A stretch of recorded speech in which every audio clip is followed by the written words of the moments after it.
Hey guys, Bloody Vintage here. I'm just going to show you how to Blanco your webbing equipment with original Blanco, or at least the bricks. So I'm going to sort of show you how I do it. Again, I don't know if it's the standard, but through my research and sort of testing, this is the best way I found. Number one, get your pair of rubber gloves. Really, anything can do. Just simple gloves, anything waterproof. Then you're also going to want a few other tools here. So you're going to want, I use a fruit scrubbing brush or even a dish brush for the larger pieces. And then your stenciling brushes. And this you can actually find really at any craft store. And it got nice bristles on there. Even if you want to get crazy, I'm sure you can use a shaving brush, but I wouldn't waste them. So get two different sizes or even more. Larger size is even better. Then honestly, I found the best thing is a toothbrush, or here I have a denture brush, and that's just getting around the buckles and everything like that. That way you just don't stain it everywhere, and you can really get into those fine tooth comb places. And then you're probably wondering why I have a bullet casing here. I'll show you this in a second. It's just best for working with the Blanco. I guess I'll just explain it now. What I kind of do, rather than trying to chip this off and kind of ruin it. I don't want to break this into a million pieces. It is original, maybe post-war, so I don't want to get too crazy. But I literally just sort of push down, because of the serrated edge here, push down and then just chunk out a piece, and then I have a nice piece of Blanco actually in my casing, and then I can sort of dump it into my water for my project. So right now I'm just going to tell you about the types of Blanco. So I have the brick type here. There's also a powder type. I actually think I might have some around. 1 second.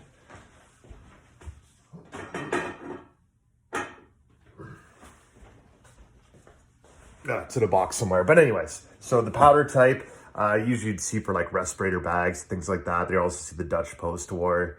That stuff I prefer not to use. It just, it's so hard to mix in. Especially when it's old. So I just find it almost sits like, we're trying to make it like Nesquik and it just won't mix in. That's why I don't use that. The liquid stuff, like from Soldier of Fortune in the UK, I actually love and wish I just sort of used that instead of all this. But since I still have the original stuff, I like to use it when I can. It adds a little bit more of a nice wear and patina to the edges of your gear rather than making them look painted. A lot of guys use household paint. Personally, I don't like doing that at all because number one, I feel like I'm ruining the web equipment by throwing something from the hardware store on it, especially if it's wartime dated. It's good because it's waterproof. It stays forever. I get why you use it. I just think it's just too aggressive of a step when you can still find original stuff if you're willing to look for it. So let's get into that. So I got the KG3, which this is your late war, think D-Day and beyond, that British and Canadian and Commonwealth would have used.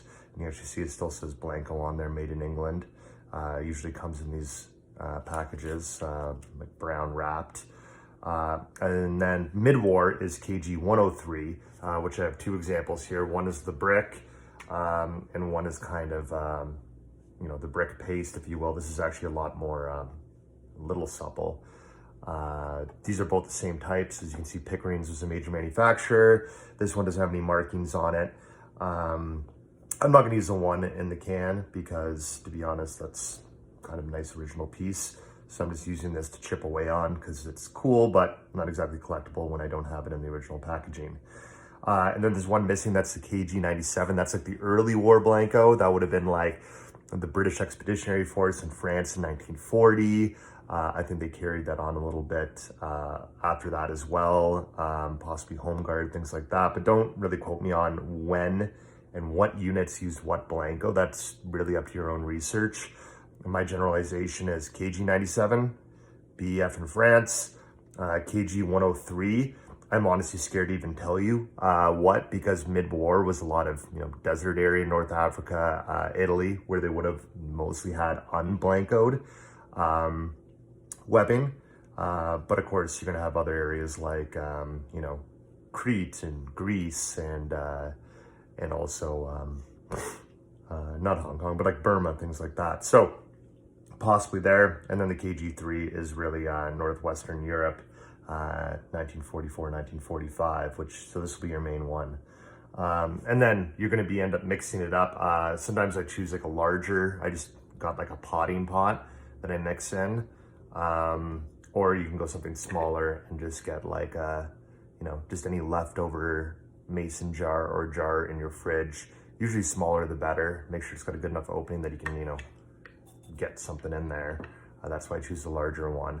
And the good thing is after it sort of keeps in there, kind of like a watercolor, and that way you're not wasting it, because in my opinion, this stuff is pretty valuable, hard to find. You can see it's already powdering off. That's why I put down this paper towel. So the more you can save in a controlled environment, the better. And that way, every time you go to refill it, you already have a little bit, and then you can add a little bit more. So let's start with the process of how we do this. All right, so this is a new step for me, but this is what I heard works best. Usually me applying Blanco is you're kind of just trying to paste it onto raw webbing. And when you're doing that, it really doesn't stick as well as you'd hope. So I usually have to do multiple layers, really work it in, work hard with the brush.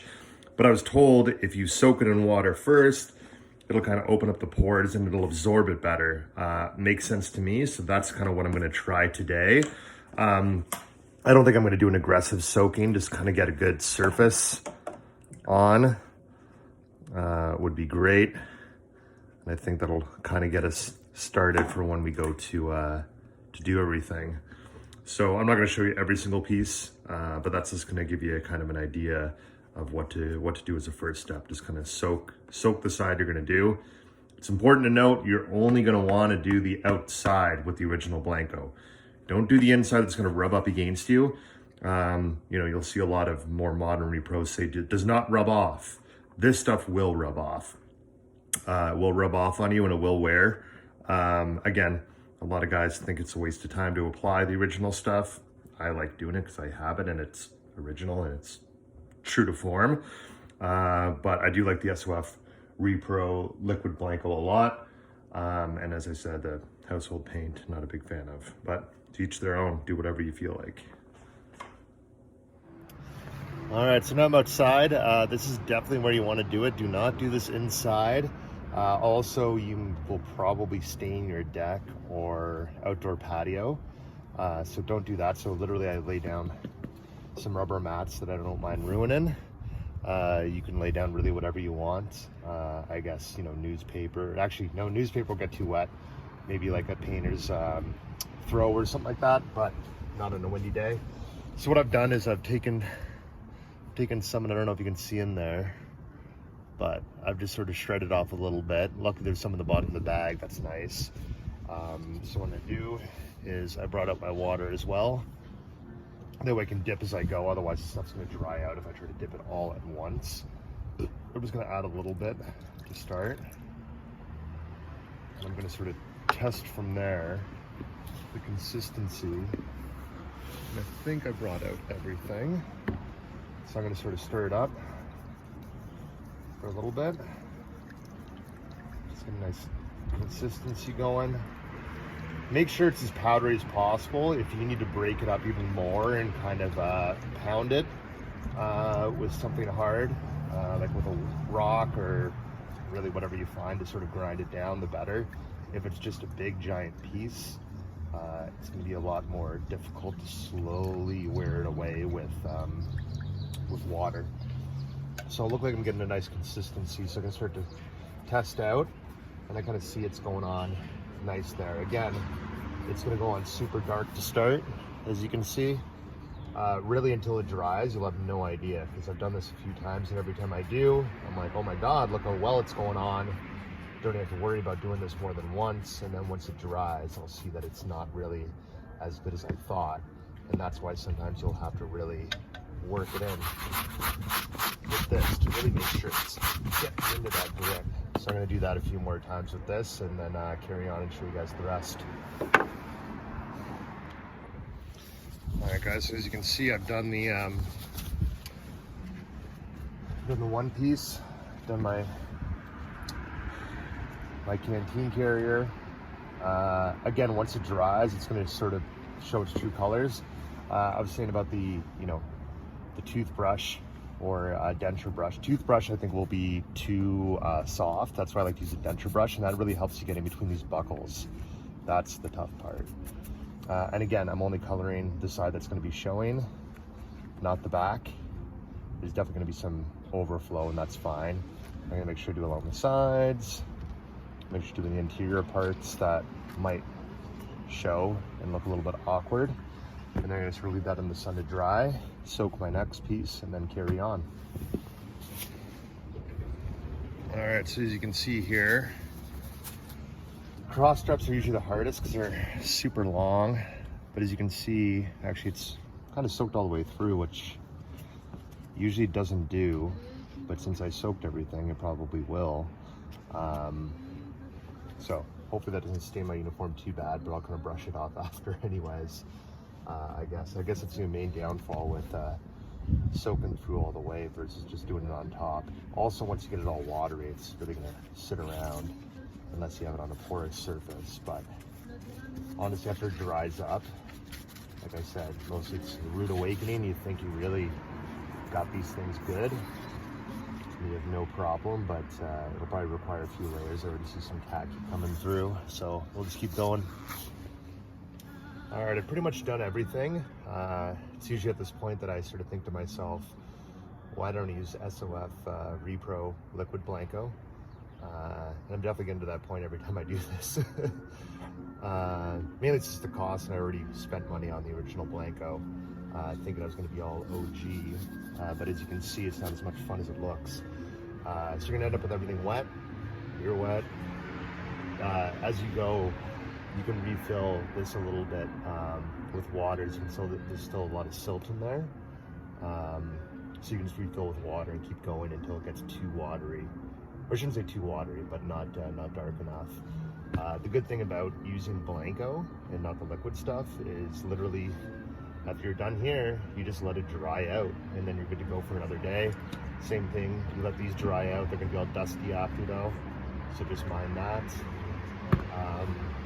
So I'm gonna let them dry and see how it goes. Sorry about all the shadows. You're probably not able to see too well the shade of everything here, but that's just the way the sun's hitting today. So yeah, let's see where we get after it dries. All right, so the other night it actually kind of worked out. It rained, so everything was soaked right through, and then literally I just sort of let this dry down a little bit, if you can see in there, and then I just added a little bit of water each time to make it more of a paste, and I found that went out a lot better. Because you can see the belt ended up really good. It was already kind of blancoed before. Everything else is sort of coming through pretty good. It looks a little bit spotty in places, and apologies for the shadows. So I'm just gonna do some quick reapplication and let it dry in the sun. All right, so if you do everything right, it should turn out like this. As you can see, it's a little bit patchy. It's not perfect. You can definitely touch yours up if you need. Once you get them wearing in the field though, I don't know if it'll do much more. Don't worry about that. That was a pre-existing stain. But everything seems to have gone quite well. So I'm gonna put this together and kind of see how it works. All right, guys, so I got all the webbing done now. The small pack and the Bren pouches were done a while ago. So as you can sort of see, you see the raw webbing on the back and the blancoed on the front, so it doesn't rub off. I did mine too watery at first, so you can sort of see where it kind of seeped down along the back. So I would suggest making yours more like a paste, like a really watery paste. The first run I did was way too watery, really didn't stick on, and then I went for a second run, really let the water down to a low level and kind of mixed it as I went. So every time I ran out of water, I just add a few more drips in, finish my piece, add a little bit more in. And again, you can sort of see the naked webbing. And that the belt was already kind of done before, but this is good. Again, this is still gonna get a little bit of green on your fingers. So if you want, you can go over with a brush after and kind of brush off any excess if you'd like. When you start moving around, it'll come off anyways. So basically that's your KG3 Blanco that you'd use for Normandy and beyond, so late war, Northwest Europe kits. So yeah, hope you guys enjoyed that, and after I'm going to do a video on kind of how to put this all together for those of you that may be doing it for your first time or need a little bit of a reminder. All right, well, that's Bloody Vintage, and thanks for joining me for another video.